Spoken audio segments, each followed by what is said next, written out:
Ladies and gentlemen, I saw Barbussy for all of its glory last night, which was, in some respects, a mistake because I went and saw it with Ludwig, which was an awful idea because I get there on time. Ludwig's like, oh, I'm going to be a little late. Whatever. It's fine. Okay. It's cool. I'm like about to feed the meter and he goes, yeah, actually don't do that. I was like, what? Why?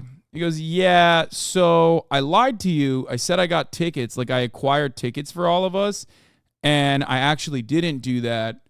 I did not acquire tickets for all of us. I just thought that like they would be available. And I was like, dude, have you looked? Like, have you Googled Barbie tickets? Like they're f***ing sold out. He's like, yeah, I didn't really realize that it would be sold out on a Wednesday night. I was like, yeah, of course it's sold out on a Wednesday night. It's selling out for weeks. So then I had to take matters into my own goddamn hands and go all the way to Glendale. Like I literally had to buy the tickets myself, and then we made our way over to mother Glendale. Okay, it was just so goddamn far from where we were, extra far from my house. Like holy shit! Basically, might as well have been seeing the movie in Arizona. Did they cut the AC? I thought it was real hot in there. I'm gonna be honest. I thought it was real hot in there, so maybe they did. Maybe they didn't want us to see it. Maybe the woke mob does not want us to see Barb. I'll tell you a couple things right off the bat, okay? It's a bit more underwhelming than I thought it was going to be, partially because it was an emotional roller coaster at times, but in a way where like the goofy parts were really elevated and the sad parts were really elevated as well. I'll tell it to you like that, where it was definitely a really good movie. It was definitely a really good movie.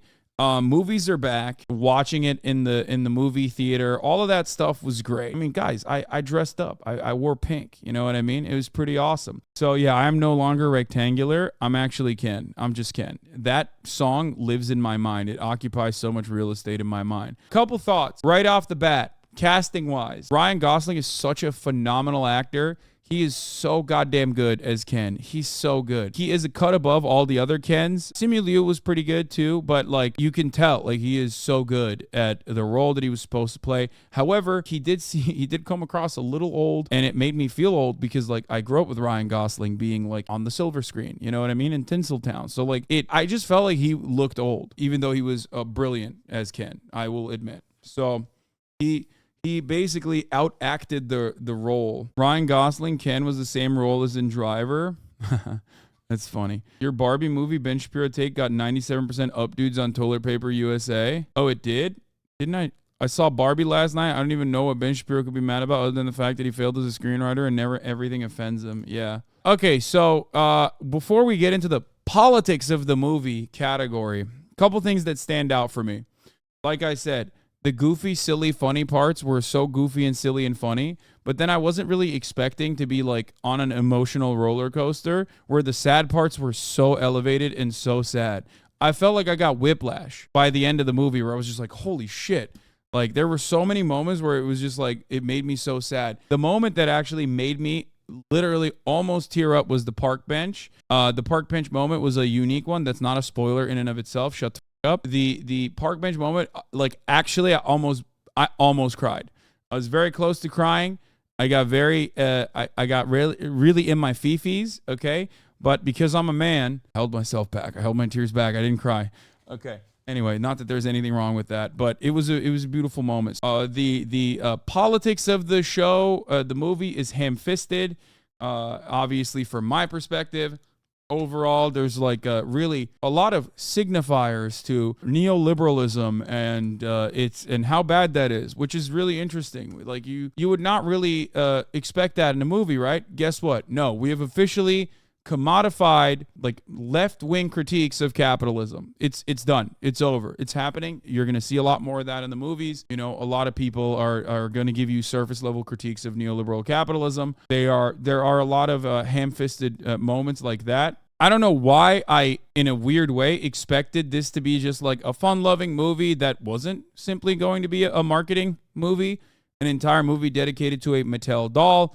But of course it was. And the final act basically is a full-blown like swapping of the narrative. There's light jabs and subtle jabs at feminist capitalism. The notion that the entire chain of command at the Barbie company is all men. You have all of that. First act opens up. I'll tell you, there might be some slight spoilers there.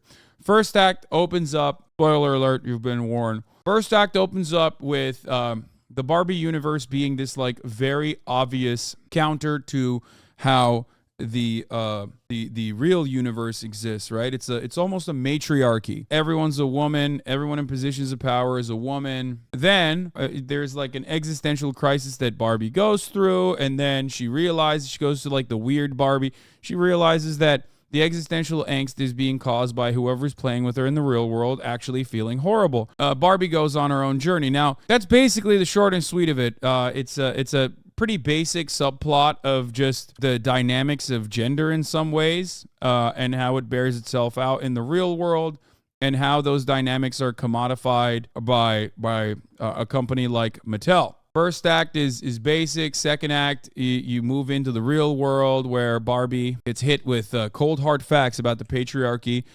Some of my favorite aspects of the movie were Ryan Gosling's character learning about patriarchy and loving it as a juxtaposition to what his existence and the angst he felt being just a side character in the Barbie universe. I love that. It was actually some of the funniest beats in the entire movie. Ludwig and I both agreed that weirdly enough, the women had to carry the plot, the women had to carry everything in the movie, but like the men had the best lines. Like the funniest moments were all men being stupid. It was great. It was actually really, really, really funny. I definitely think it was very well written, the humorous quips related to men and the stupidity of patriarchy and like learning all of that. But ultimately, there's a couple things that don't make a lot of sense when you think about it.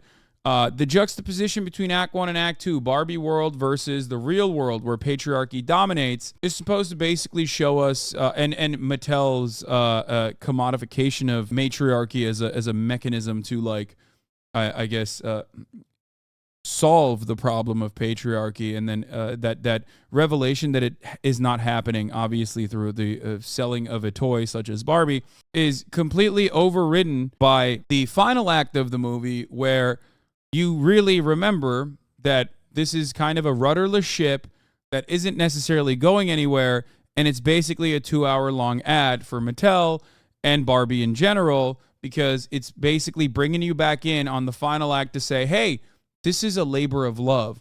Barbie was created to actually show women like they can be ordinary, they can be beautiful, but they can also do things that are not supposed to be ordinary and whatnot. And I hated the ending. I will just say it like that. I didn't even realize how you could potentially end it. I'm glad that it ended on a funny beat and they didn't leave it like The Sopranos ending, because I literally thought when the screen was going white on the final moment, I thought, oh my God, this is going to be like The Sopranos. Ultimately, Hasan didn't get the ending. No, the ending sequence before the final joke, the final beat, the ending sequence is quite literally showing you company culture and how Barbie was created out of a labor of love from a very real person with very real experiences, who also may have gone to prison for tax evasion.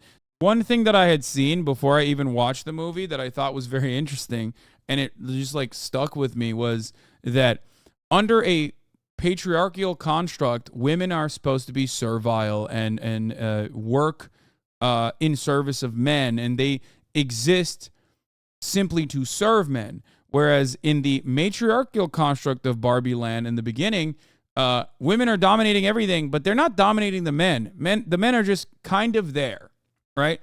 Now, I don't know if that's because we don't have a decent enough understanding of what like misandry would work in a matriarchal setting versus how misogyny works in a patriarchal setting. We know very well. I don't know if that was the reason why, because there's not enough like, it was not very, maybe it was a lack of imagination. Maybe it was not very inventive, or maybe it's because women just kind of don't want to do anything mean to men if they're in positions of power. Like they just want to make sure that they dominate, but they don't have like necessarily a systematically violent outcome in the same way that the patriarchal constructs immediately relegated to chaos and dominance of women. There are too many femcells for that. I think it followed a joke that Kens just being accessories to Barbies.